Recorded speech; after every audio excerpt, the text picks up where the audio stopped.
Olá galera, professor Wagner aqui do curso Agora Vai, no seu canal de Física no YouTube. Tudo tranquilo? A gente vai trabalhar aqui com você alguns resumos para o Enem, ou melhor, conceitos de física que servem para todas as provas, todos os vestibulares que você venha fazer, beleza? Então presta bem atenção que a gente vai trabalhar com você hoje um resumo sobre ótica, espelhos planos, a lei da reflexão.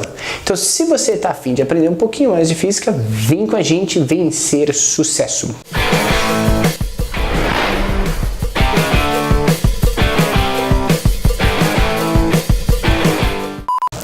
Pessoal, na aula de hoje a gente vai falar sobre espelhos plânicos, que está dentro de ótica. E ótica é o estudo do comportamento da luz num sistema, certo? Bom, a partir desse comportamento a gente vai dizer que existe uma lei chamada lei da reflexão, que é uma das leis mais simples da física ótica, que diz o seguinte: o raio incidente, que é o raio de luz que emerge do objeto, certo? Que sai do objeto. O raio refletido, que é o raio que reflete na superfície espelhada na superfície polida, e a normal, que é uma reta perpendicular a essa superfície, estão sempre do mesmo plano. Ou seja, se eu criar um eixo principal que é o espelho, por exemplo, o raio incidente, o raio refletido e a normal estão sempre do mesmo lado desse espelho, certo? A segunda lei diz que o ângulo, tem um acento aqui, né? Tudo bem, a gente esqueceu, mas tem o ângulo de incidência é igual ao ângulo de reflexão, ou seja, o ângulo de incidência, o ângulo de incidência é sempre o ângulo entre o raio e a normal. Ele é igual ao ângulo de reflexão, que é o ângulo entre o raio refletido e a normal. Esses ângulos são sempre iguais. Então, se aqui eu tiver 30 graus, aqui eu vou ter 30 graus. Se aqui eu tiver 50 graus, aqui eu vou ter 50 graus e assim sucessivamente, beleza? Obedecendo essas leis, a gente pode trabalhar com a relação de espelhos planos. Lembrando que o espelho plano, ele produz exatamente a imagem do corpo que você está analisando. Ou seja, se eu tiver um sistema, um objeto aqui, eu vou formar exatamente o mesmo objeto do mesmo tamanho do outro lado. A imagem do espelho plano é sempre uma imagem virtual, do mesmo tamanho, e sempre está à mesma distância do espelho em relação ao objeto, beleza? Ou seja, se eu me posiciono a 1 metro do espelho, a minha imagem também vai estar posicionada a 1 metro desse espelho, certo? Lá do lado oposto, tranquilo? Uma das questões importantes de espelhos planos que a gente precisa saber, lembrando que isso aqui é só um resumo, tá? Então uma das partes mais importantes que a gente precisa saber é a relação do número de imagens no espelho. Se eu tiver dois espelhos aqui, ó, ok? Dois espelhos formando entre si um ângulo de 90 graus, como que eu descubro a quantidade de imagens formada a partir da relação desses dois espelhos? Isso é simples. A gente vai fazer o seguinte, ó. Eu tenho um objeto aqui, esse objeto ele vai refletir no primeiro espelho, vai refletir no segundo espelho e vai ter reflexão conjugada desses dois espelhos. Ou seja, um objeto vai criar para mim 3 imagens. Percebe que se eu fizer uma circunferência, eu já fiz ela aqui, eu vou ter essa circunferência dividida em 4 partes. E cada uma dessas partes vai ter um pinguinho lá, uma bolinha.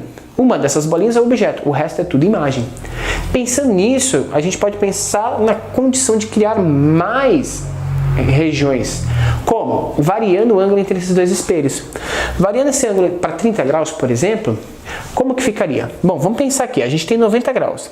A circunferência inteira tem 360. Ela foi dividida em 4 partes. Por quê? Porque 360 dividido por 90 dá 4.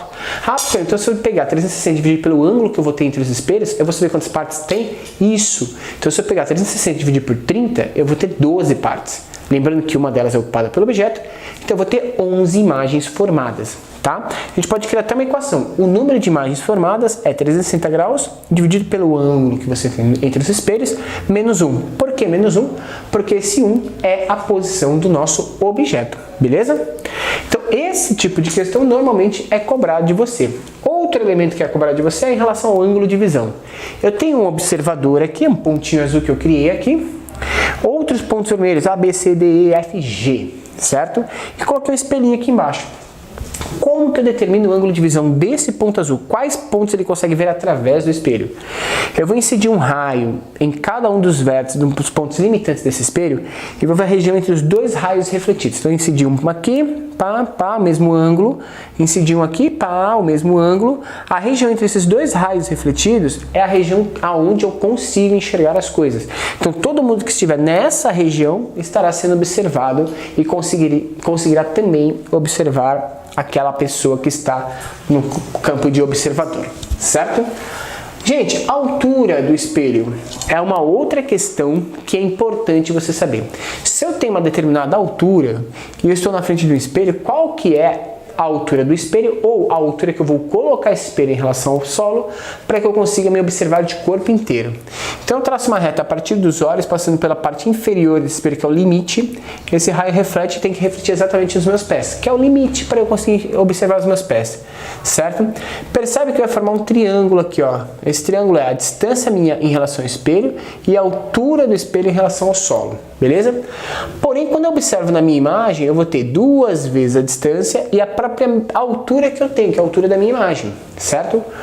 Fazendo relação de semelhança de triângulos, a gente vai observar que a altura do espelho pela distância desse espelho é a altura da pessoa dividido por 2 vezes a distância, que é a distância dela até o espelho e do espelho até a imagem. Fazendo essa relação desse sistema, por regra de 3, você vai descobrir que a altura do espelho tem que ser sempre metade da altura da pessoa. Então, se eu colocar um espelho na metade da minha altura, eu consigo me observar de corpo inteiro nesse espelho. Já é seguro para mim isso daí, tá? Última coisinha em relação a esse sistema é a posição dos corpos, certo? A posição de cada elemento na frente do espelho plano vai ser exatamente a posição da imagem em relação a esse espelho. Ou seja, se eu escrever a palavra vida, o V que estava por último, ele vai aparecer por último lá do outro lado. Invertido, claro, porque essa parte do V foi criada primeiro, então ela vai aparecer primeiro lá. É a mesma coisa o A, o D, né? A barriga do D está mais próximo do espelho, então ela vai aparecer mais próximo do espelho lá na imagem, o que inverte essa palavra, tá? É importante você saber isso porque isso cai na sua prova, isso vai ser cobrado de você e dentro desse resumo, dessas partes importantes, você vai conseguir ter sucesso. Professor, mas eu queria saber mais sobre reflexão, mais sobre ótica. Tá vendo esse cardzinho aqui? Nesse card você vai ter uma aula completa sobre ótica, um roteiro enorme com várias explicações te detalhando outros sistemas ópticos para você estudar, beleza? Espero que você tenha curtido, que você tenha gostado desse resumo, dessas dicas para te preparar para a sua prova, beleza?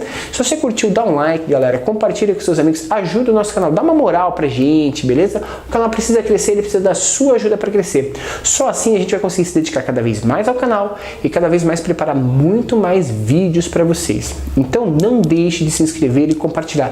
E bota aí nos comentários, curtiu a aula, professor, melhor aqui, melhor ali, a gente aceita todas as críticas, beleza? E a gente transforma essa crítica em boas ações e aulas para vocês.